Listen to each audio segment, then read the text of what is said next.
अस्सलामुअलैकुम, क्या हाल है। मैंने सोचा आज मैं आप लोगों को अपनी ज़िंदगी के बारे में कुछ और बता दूं। तो हर लड़की के लिए ना सबसे ज़्यादा अहम ये होता है कि उसका भाई हो। ऐसे ही है ना, मैं सही बोल रही हूँ ना।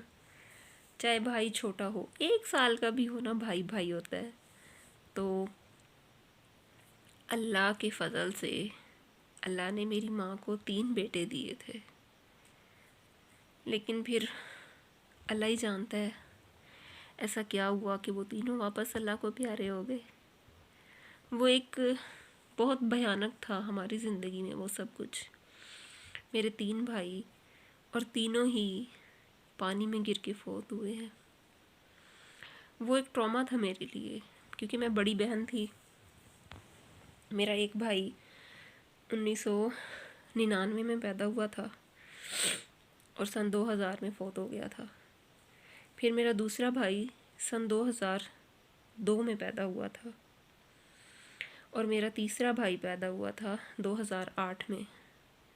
जो 2002 में पैदा हुआ था वो 2008 में फ़ौत हो गया था, और जो 2008 में पैदा हुआ था वो 2009 में फ़ौत हो गया था। जो 2008 में फ़ौत हुआ था ना मेरा भाई, अताउल मुस्तफ़ा नाम, उसको ना हम पोमा बुलाते थे। वो फ़ौत हुआ था नहर में। 25 जुलाई का दिन था। 10-11 बजे हम लोग ना सेब खा रहे थे इकट्ठे बैठे हुए। मुझे कहता है मुझे ना बहुत बारीक बारीक ना काट के दो। उसके ना दांत गिर रहे थे उस वक्त। कहता है मुझे पेन होता है, मुझसे चबाया नहीं जाता। और इतने में उसके दोस्त आए हैं, कहते हैं बारिश आई है, आओ बाहर खेलते हैं। उसको लेके गए हैं। 1 घंटा गुजरा है, हमने कहा भी अभी तक वापस नहीं आया, पता तो करें। जो हम ढूंढने लगे हैं, शाम के 5 बजे जाके हमें पता चला। हमने पूरे शहर का कोई गली कोई मोहल्ला नहीं छोड़ा जहाँ उसको ना ढूंढा हो। 5 बजे एक बच्ची आई है, उसके जूते लेके, कहती है मुझे नहर से मिले हैं, कहीं आपके बेटे के तो नहीं। हाय, उस वक्त फिर मेरे अब्बू और मेरे एक चाचू नहर पे उन्होंने फट्टे वगैरह बंद करवाए। उन लोगों को कह के आए जो होते हैं नहरों पे, जो गोते वाले होते हैं, उनको छोड़ा बीच में कि उसको ढूंढो। दूसरे दिन सुबह 8 बजे जाके उसकी लाश मिली है। और जैसे ही मैंने उसको देखा है ना,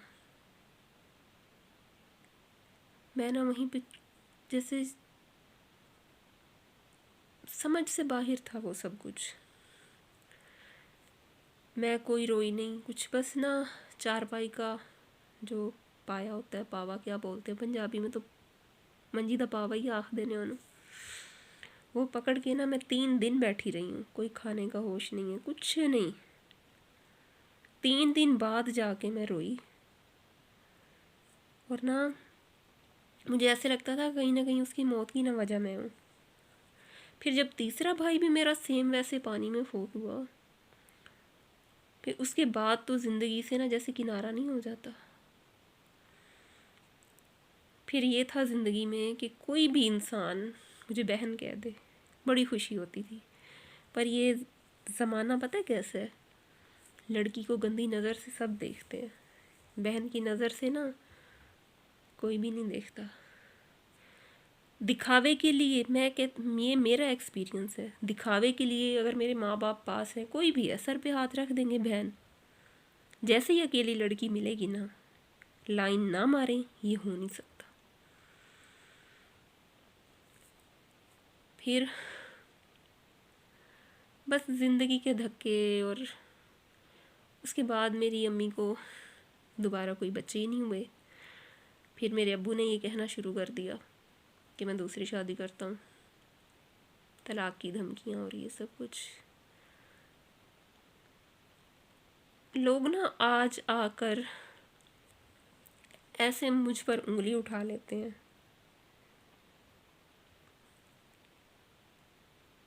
लेकिन क्या लाइफ जी है, किस तरह गुजरी है, किन हालात से गुजरी है, कोई नहीं जानता।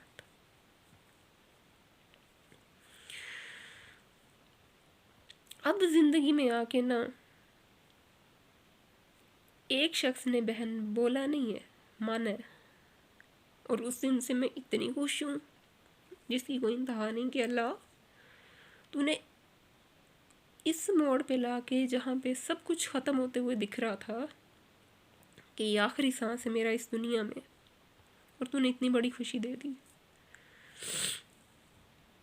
मैं ना दुआ करती हूँ उस बंदे के लिए हर एक सांस के साथ, अल्लाह उसको इतनी खुशियाँ दे जिसने मुझे बहन बोला। अल्लाह उसको इतनी कामयाबियाँ दे ज़िंदगी की हर एक मोड़ पे ना, वो सिर्फ सुख पाए, क्योंकि वो वाकई बहुत अच्छा इंसान। और वो यहाँ पाकिस्तान का नहीं है, शायद इसलिए उसने मुझे बहन कहा है। लेकिन जैसे भी कहा है, बहन बोला तो है ना। मेरे लिए तो ये लफ्ज़, ये सुनना ही कि तुम मेरी बहन हो और ता क़यामत रहोगी, इतनी बड़ी बात मेरे लिए तो ये कोई अचीवमेंट से कम नहीं था। अल्लाह उसकी खैर करे।